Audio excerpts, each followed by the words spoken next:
Of the following is the first English tragedy. इनमें से कौन सी सबसे पहली इंग्लिश ट्रेजेडी है?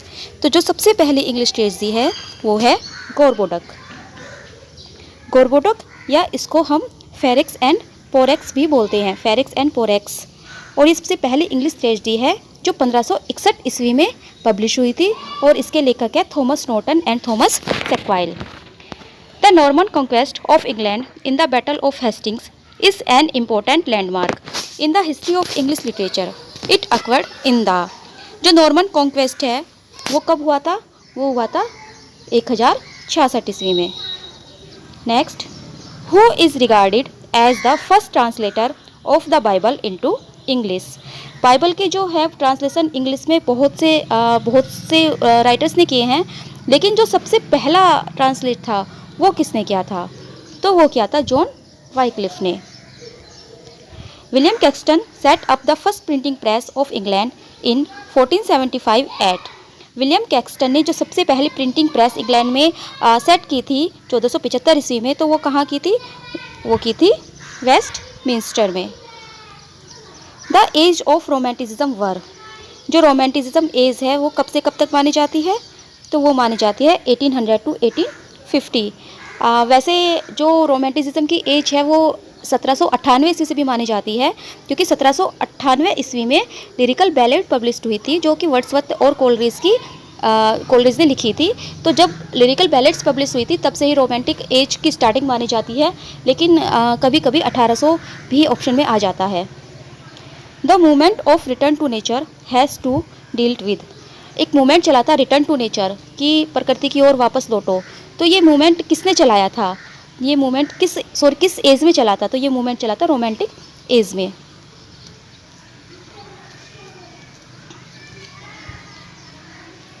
Next question, period between 700 to 745 in English literature is called.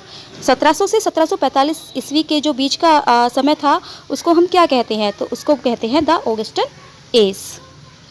Next, the father of English essays. English essay के father किसको कहा जाता है? That is Francis Bacon. Next, the English novel acquired its modern form in the. English novel ने अपनी modern form कौन सी century में acquire की थी? तो वो की थी 18th सेंचुरी में। Choose the name of the Roman general who conquered England in 43 BC। उस रोमन जनरल का क्या नाम है जिसने 43 BC में इंग्लैंड को जीता था? तो that is Claudius, the emperor Claudius. Thomas More's Utopia is set in. Thomas More के जो एक फेमस लैटिन वर्क है यूटोपिया, जिसका कि ट्रांसलेशन भी हुआ है, तो उसकी सेटिंग वो कहाँ सेट हुआ था? तो वो सेट हुआ था द न्यू वर्ल्ड में।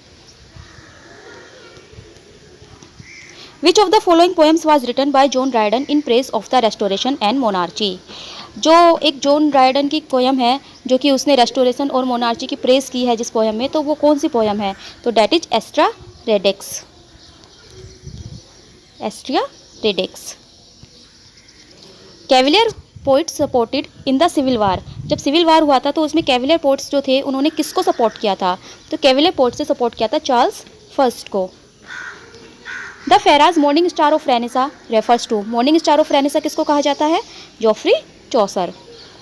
Who among the following is a writer of historical romances. Historical romances किसने लिखे हैं? हिस्टोरिकल रोमांसेस लिखे हैं सर वॉल्टर स्कॉट ने। Romanticism and idealism are the main features of. कौन सा लिटरेचर ऐसा रहा है, कौन सी एरा ऐसी रही है जिसमें रोमांटिसिज्म और जो आइडियलिज्म थे वो मेन फीचर्स थे? तो ये थे Elizabethan literature. Romanticism is basically a movement that reacted against various aspects in philosophy. The romanticism reacted against. जो रोमांटिसिज्म था एक मूवमेंट था जिसने कि बहुत सारे क्षेत्रों में बहुत सारी चीज़ों के अगेंस्ट था, और इसलिए पूछा कि जो फिलोसफी में वो किस चीज़ के अगेंस्ट था? तो फिलोसफी में जो अगेंस्ट था वो था the rationalism of the 18th century. Heroic drama was a form mainly specific to. Heroic drama कौन से पीरियड की सबसे स्पेसिफिक फॉर्म रही है, सबसे स्पेशल फॉर्म रही है? तो वो रही है रेस्टोरेशन पीरियड की। The fall of in 1453 marks the beginning of renaissance in Europe. Choose the correct alternative to fill in the blank in the above sentence. The fall of, किसका जो fall था 1453 में हुआ था जिसने यूरोप में Renaissance की शुरुआत की थी? तो ये था Constantinople. The restoration period was influenced by. Restoration period किससे ज़्यादा इन्फ्लुएंस था? तो वो इन्फ्लुएंस था द ड्रामेटिस्ट ऑफ इंग्लैंड से। French revolution broke out in the year. French revolution कब ब्रोक आउट हुआ था? तो वो ब्रोक आउट हुआ था 1789 में। Who has been regarded as a representative Victorian novelist. Victorian novelist में रिप्रेजेंटेटिव किसको कहा जाता है? तो ये कहा जाता है चार्ल्स डिकेंस को। The poetry of romantic revival is a revolt against. जो रोमांटिक रिवाइवल की पोइट्री है वो किसके अगेंस्ट थी? तो वो थी against bondage of classical rules of poetic diction. यानी कि वो पोइटिक जो डिक्शन है उसके किसी भी क्लासिकल रूल्स को नहीं मानती थी। उनका कहना ये था कि किसी भी पोइट्री में कोई क्लासिकल रूल्स की बाध्यता नहीं होनी चाहिए। The romantic poetry is a revival of. जो रोमांटिक पोइट्री थी वो किसकी रिवाइवल थी? तो वो रिवाइवल थे रोमांटिसिज्म के।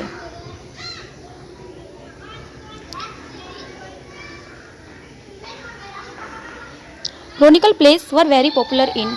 क्रोनिकल प्लेस कब पॉपुलर हुए थे? क्रोनिकल प्लेस पॉपुलर हुए थे 16th सेंचुरी में। Cambridge school refers to. Cambridge school किसको रेफर था? कैम्ब्रिज स्कूल में कौन थे? तो कैम्ब्रिज स्कूल में थे एक group of early 20th century critics. जो कैम्ब्रिज स्कूल था उसमें क्रिटिक्स थे अर्ली 20th सेंचुरी के। W.H. Auden belongs to the. W.H. Auden किस सेंचुरी से बिलोंग करते हैं? तो ये बिलोंग करते हैं 20th सेंचुरी से। Who of the following is known for aphoristic prose style? Aphoristic prose style के लिए कौन जाना जाता है? तो ये जाने जाते हैं Francis Bacon. The major contribution of the restoration period is in the field of. जो रेस्टोरेशन का पीरियड था उसका मेजर कंट्रीब्यूशन किस फील्ड में था? तो रेस्टोरेशन पीरियड के सबसे ज़्यादा पोइट्री को अफेक्ट किया था। Art for art six was a revolt against. जो आर्ट फॉर आर्ट सिक्स था रिवोल्ट वो किसके अगेंस्ट था? तो वो अगेंस्ट था मोरलिज्म के। वो अगेंस्ट था मोरलिज्म के, विक्टोरियन मोरलिज्म के।